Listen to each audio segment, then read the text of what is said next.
Patuloy na nakamonitor ang Department of Health kasunod ng Nipah virus outbreak sa India. Wala pang kaso ngayon ng naturang sakit sa Pilipinas, pero handa naman daw dito ang pamahalaan.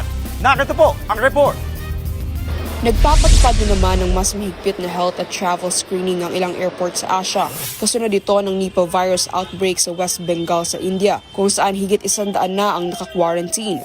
Ang Nipah virus infection ay zoonotic o sakit na nakukuha ng tao mula sa mga hayop. Natural carriers ng Nipah virus ang mga paniki. Kabilang sa mga sintomas nito ay ang malatrang kasong sakit, gaya ng lagnat, pananakit ng ulo, lalamunan at kalamnan. Sa mga malalalang kaso, posible ring magdulot ito ng respiratory infection at encephalitis o pamamaga ng utak.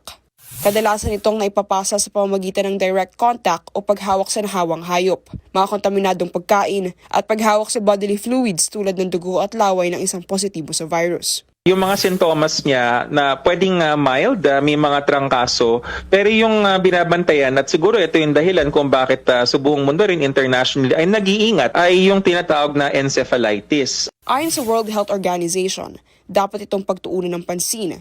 Kasama kasi ito sa mga sakit na posibleng magdulot ng global pandemic. Sa ngayon, wala pang bakuna laban sa Nipah virus.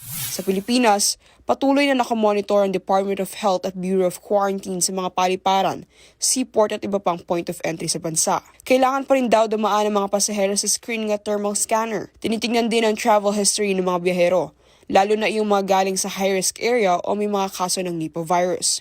Ayon sa DOH, wala pang bagong kaso ng Nipah virus ang naitatala rito sa Pilipinas.